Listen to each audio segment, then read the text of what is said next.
السلام عليكم البنات، كيف دايرين؟ لاباس عليكم؟ اموركم على خير؟ نتمنى تكونوا بخير وعلى خير وفرحانين. مرحبا بكم معايا في فيديو جديد. هو فيديو فيه الحماس، فيه التحدي، فيه شويه ابداع بين ثلاثه ديال القنوات، او بالاحرى اربعه القنوات، ثلاثه القنوات وقناتي. هما قنوات رائعين. ان شاء الله غادي نقدمهم لكم باش هكا تعرفوا عليهم وتشوفوا التحدي بيناتنا، وشكون اللي فينا ربح التحدي. نتوما الحكم في هاد الفيديوهات ان شاء الله. كما كتشوفوا هذه هي طاوله الكوتي ديالي، غادي تبقاو معايا باش تشوفوا كيفاش حضرتها. بالنسبه للقنوات اللي غادي يشاركوا معنا في التحدي، هي قناه جوهرة الثلوث. كما كتشوفوا قناتها رائعه، قناة متنوعة، فيها بزاف ديال الحوايج، فيها وصفات ديال الطبخ، وصفات طبيعية، فلوغات، بزاف ديال الحوايج. نتمنى انكم تدخلوا عندها وتشوفوا قناتها وتشجعوها كذلك، وتشوفوا الفيديو ديالها ديال غوتي ان شاء الله يعجبكم. وبالنسبه للقناه الثانيه هي قناه ايمان، هي قناه كذلك رائعه وتستحق فعلا المشاهده والتشجيع. حتى هي قناتها زوينه، ما شاء الله عليها، مبدعه وعندها بزاف ديال الافكار، عندها تبارك الله ما تعطي. ونتمنى انكم تمشيو عندها حتى هي وتشجعوها وتشاهدوا فيديو ديال التحدي اللي غادي تحط لكم حتى هي ان شاء الله. وبالنسبة للقناة الثالثة هي قناة بيتي مع السهام. قناتها رائعة ما شاء الله، وعندها حتى هي بزاف ديال الافكار، عندها حتى هي الفلوغات، روتينات، وصفات ديال الطبخ. نتمنى حتى هي تمشيو عندها ان شاء الله وتشجعوها وتشوفوا الفيديو ديال التحدي اللي وجدت لنا. ونتمنى البنات نكونوا خفاف ظراف عليكم ويعجبكم الوصفات اللي غادي نوجدوا لكم، والطاولات ديال الكوتي اللي غنوجدوا لكم تستافدوا معنا. غادي ندوزو مباشره باش نحضروا ان شاء الله مائده الكوتي ديالنا. بالنسبه للمقادير، عندي كيلو ديال الدقيق الابيض، يكون دقيق نوعيه جيده. عندي 2 خميرات حمرين، كاس ديال سنيده، كاس ديال الزبده مذوبه، 2 بيضات، نصف لتر ديال الحليب. عندي 1 فاني، ملعقه كبيره ديال خميره الخبز، وشويه ديال الملح. هادو هما المقادير ان شاء الله اللي غادي نحتاجو. بالنسبه للعجين، بساطين وكما كتشوفوا قلالين ماشي بزاف. غادي ناخذ اناء اللي غادي نعجنوا فيه، غنديروا فيه شويه ديال الخميره، ملعقه ديال الخميره كبيره، وملعقه ديال سنيده باش تفاعل لنا دغيا الخميره. غنضيف واحد شويه ديال الحليب ونخلط الكل جيدا، ونغطي الخليط باش هكا يتفاعل لنا ويختمر. هنايا من بعد ما اختمر لنا الخليط كما كتلاحظوا، غادي نضيفوا عليه البيض.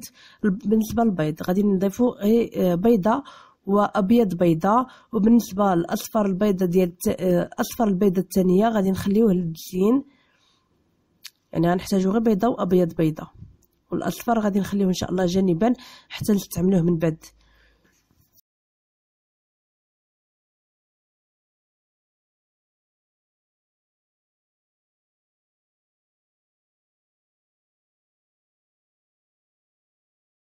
غادي نحاول انني نخلط داك البيض مزيان مع الخليط حتى يتجانس لينا.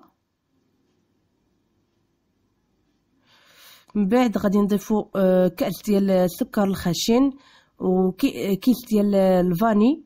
انا هنايا نسمت بالفاني او الفانيليا، نتوما يمكن لكم تنسموا باي حاجه بغيتوها في الدار، ربما قشور الحامض او قشور الليمون، زعما البرتقال. المهم اللي كان متواجد عندكم تقدروا تستعملوه، ماشي ضروري ديروا الفاني. قبيصه ديال الملح وكاس ديال الزبده مذوبه. هنا غير الزبده ديال المارغرين اللي ذوبتها وضفتها، الزبده عاديه. صافي غادي نحاول اني نخلط هاد العناصر جيدا حتى يتجانسوا ليا، باش عاد نضيف لهم نصف لتر ديال الحليب اللي دفيناه من قبل. يكون دافي من طبيعه الحال، ما يكونش سخون بزاف باش ما يضيع ليناش العجين، وما يكونش عاوتاني بارد، يعني دافي. صافي هنايا غادي نخلط داك الحليب، ومباشره غادي نبدا نضيف في الدقيق. كما كتلاحظوا عجينه ساهله دغيا كتوجد، وحتى ملي زعما كنعجنوها كتعطينا فطائر زوينين غزالين. ها نتوما ان شاء الله غادي تلاحظوا معايا. وكتلاح بالنسبه للضيوف الغفله، الا بغيتي هكا الطاوله تكون متنوعه وفيها بزاف ديال الافكار، هاد العجينه هادي غزاله. غادي ان شاء الله تجربوها تردوا عليا الخبر، غادي تعجبكم اكيد اكيد اكيد.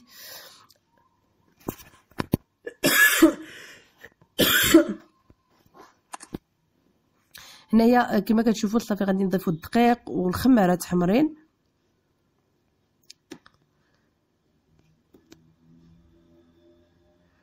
وغادي نبقى نضيف بشويه بشويه الدقيق وداك انا عبره تما كيلو تقريبا ديال الدقيق.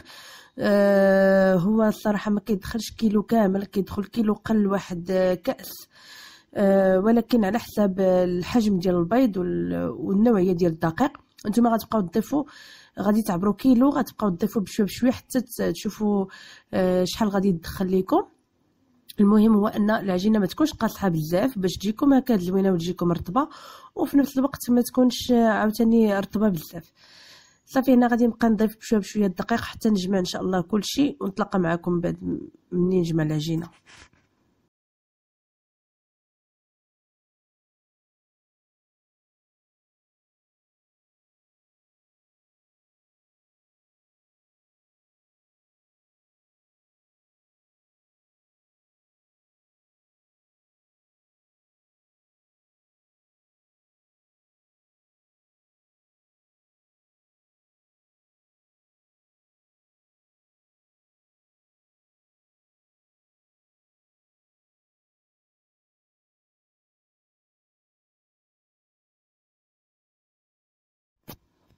هنا من بعد ما تجمعت لي العجينه كما كتلاحظوا، غادي نديرها في واحد الاناء وغادي نغطيها ببلاستيك غذائي ونخليها حتى تختمر مزيان. هاد المرحله ديال الاختمار هي اللي كتنجح لينا الفطائر ديالنا، خاصها تختمر مزيان ويضاعف الحجم ديالها الى الضعف، وباش عاد نبداو نخدموا بها.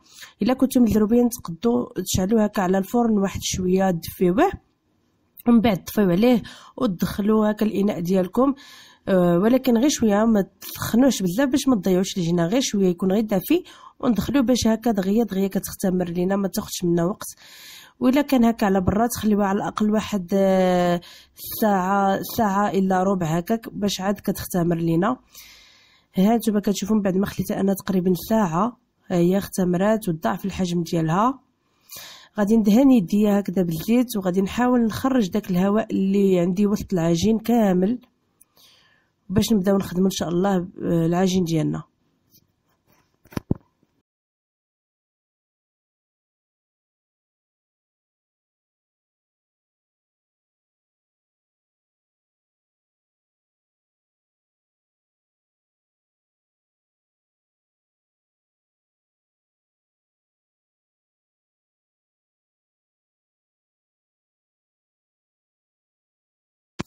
صافي هنا غادي ناخذ العجين ديالي كما كتشوفوا، غادي غير نجمعها هكا شويه بيديا بلا ما تدلكوها بلا والو. غادي نقسمها على 3 ديال الكرات، نحاولوا اننا نجيبوهم هكا متقادين شويه، نقادوهم على 3 ديال الكرات.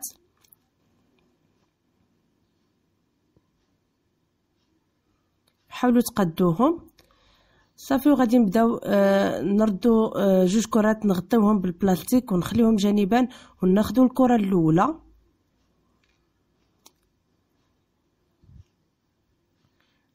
الاولى ونحاولوا اننا نطلقوها. الا بانت لكم هكا كتلصق لكم، رشوا شويه سطح العمل بالدقيق، ولكن غير شويه كما كتشوفوا، ما تكثروش الدقيق باش ما يدخل لكمش وسط العجين. هي شويه الدقيق، ماشي بزاف، غير الجهد اللي ما يخليها لناش تلتصق لنا على سطح العمل فقط. غادي نبدا نطلق هكا مزيان. السمك ما يكونش رقيق بزاف وما يكونش عاوتاني غليظ، شويه متوسط. انا غنوريكم كيفاش غادي يكون السمك. راه العجينه كتكون رطبه ودغيا كتطلق معنا، ما كتعذبناش كما كتشوفوا. صافي هنايا غادي ناخذ واحد قطعه تكون متوسطه على حساب نتوما الجهد اللي غادي تبغيو ديال القياس ديال القرص اللي غادي تبغيو. انا هذا هو اللي عندي. نتوما اللي ما كانش عندكم تقدروا تقطعوا بالكاس اولا بزلافه حتى هما لما يقضيو الغرض. صافي غادي نقطع هذوك الكريطات ديالي بحال هكذا، وغادي نلتفهم في اللاطه اللي كتدخل الفران.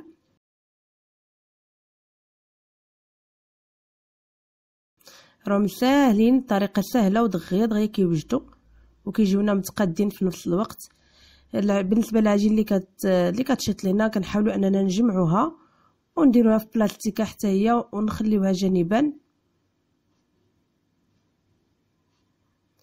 هانتوما هنايا راه دغيا كيبداو يخمروا كما كتشوفوا، حيت خمرات لينا العجينه النوبه الاوليه. هنا غير بيد ما طلقناها وحطيناها في اللاطه راه بدات كتخمر.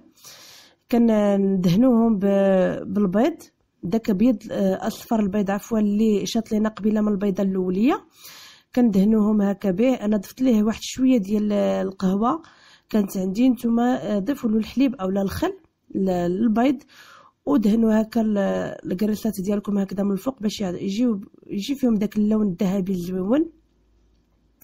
كنحاولوا ندهنوهم غير بشويه باش ما نهبطوش فيهم داك الخميره وباش يتنفخوا لينا في الفران غير بلاتي.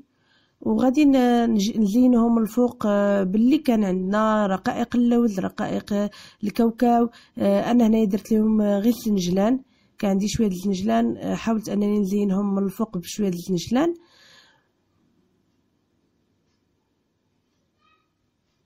في هذا الاثناء راني شاعله على الفران كيسخن، وندخلوهم على ندخلوهم هكا في الفران ونقصوا النار مزيان ونخليهم يطيبوا على خاطرهم باش يتنفخوا لينا ويجيونا خفافين وطايبين مزيان.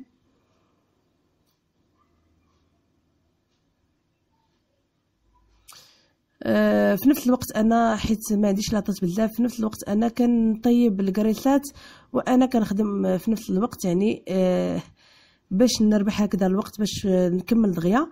هنايا دخلت الكريسات كيطيبوا وخديت الكره الثانيه ديال العجين اللي خلينا في الاول، عاوتاني كنطلقها. نحاولوا اننا نطلقوها على الشكل اللي يكون مستطيل شويه، نحاولوا اننا نساعدوا بالدقيق باش ما تلصق. هنا من بعد ما طلقناها كما كتشوفوا عندي الزبده بحراره المطبخ، جبتها هكا في الصباح من الثلاجه وحطيتها هكذا غير حدا البوطه فين كنطيب باش كتطلق ليا كما شفتوا كتولي بحال الفرماج. صافي كندهن بها. انا هنا تعمدت حيت بغينا نديرو كوتي اللي يكون اقتصادي جدا، ما بغيت ندير لا كونفيتور لا كريم باتيسير لا والو. داكشي غادي نديرو هاد الفكره وكيجي غزال ما شاء الله. كندهنو غير الزبده وغادي نديرو فوق منها شويه ديال السكر الخشن، غادي نرشوه هكذا من الفوق باش يعطينا الحلاوه. وملي كطيب في الفران كتجي مرقه وحلوه غزاله ما شاء الله. جربوها وردوا عليا الخبر البنات. هانتوما كما كتشوفوا كنرشوا السكر الخشن اولا السكر سنيده من الفوق داك الزبده، كنروليوه كامل حتى كنوصلوه للطرف الاخر، وغادي نبداو نقطعوه بحال بالخيط. نبقاو نقطعوه بالخيط. هانتوما غتشوفوا معايا باش يعطينا داك الشكل ديال الشنيك دائري. راه ساهله العجينه وسهله هكا باش تخدموا بها، يعني ما كتعذب ما والو، راه رطبه.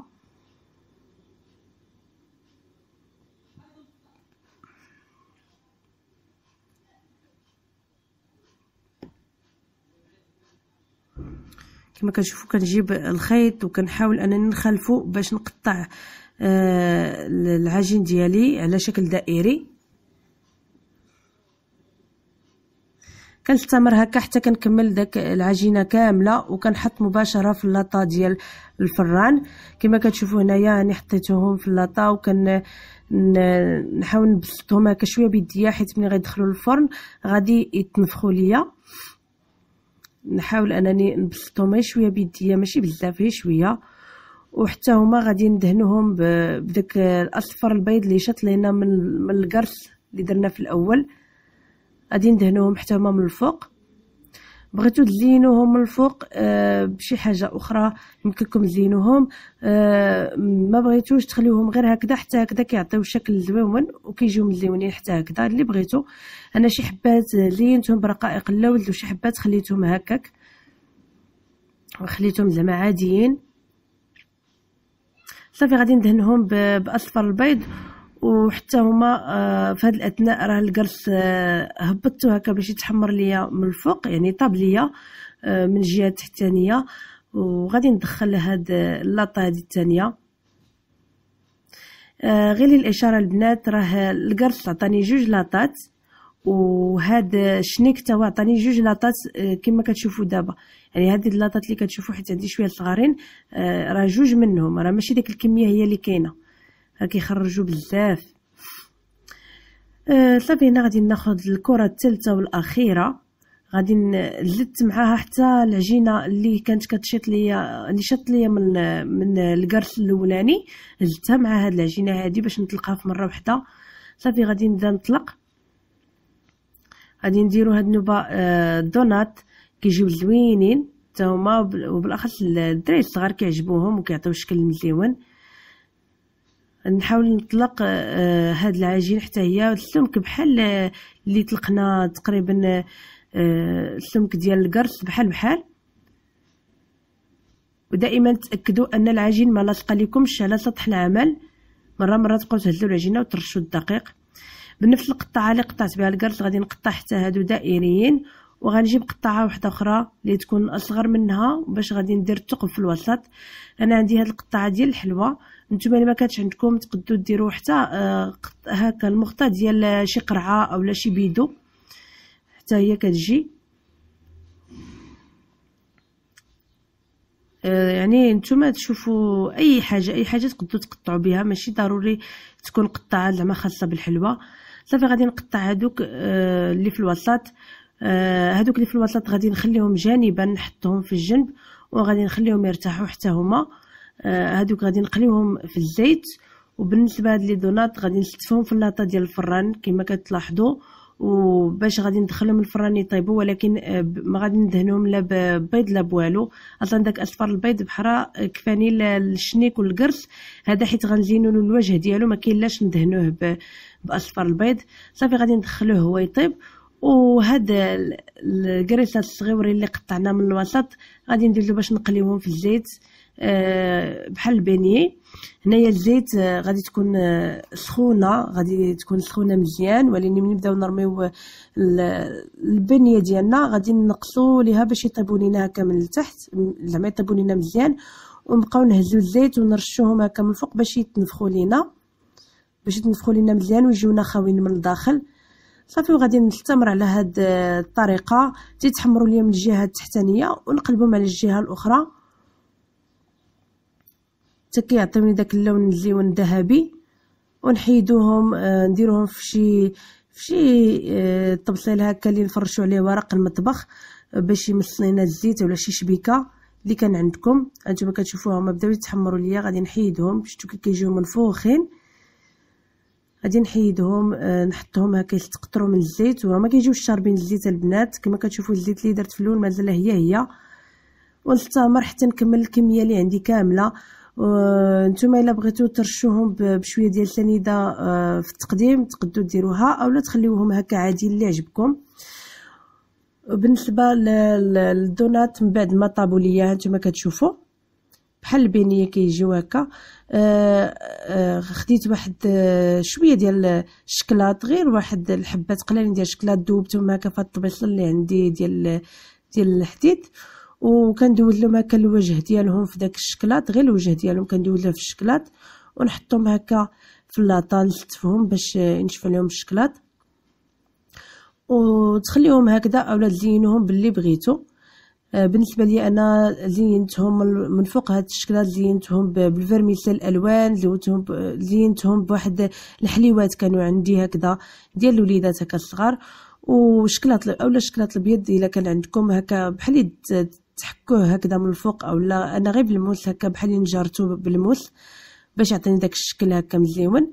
المهم الدلين كيبقى اختياري، كل وحده تبارك الله غادي تبدع في الدلين وفي التقديم ما شاء الله. انا فقط كنعطيكم افكار. هانتوما كما كتشوفوا الشكلاط حاولت انني غير نجرو بحال هكذا من الفوق وكيلصق مع ديك الشكلاط الاخر كيعطي شكل مزيون.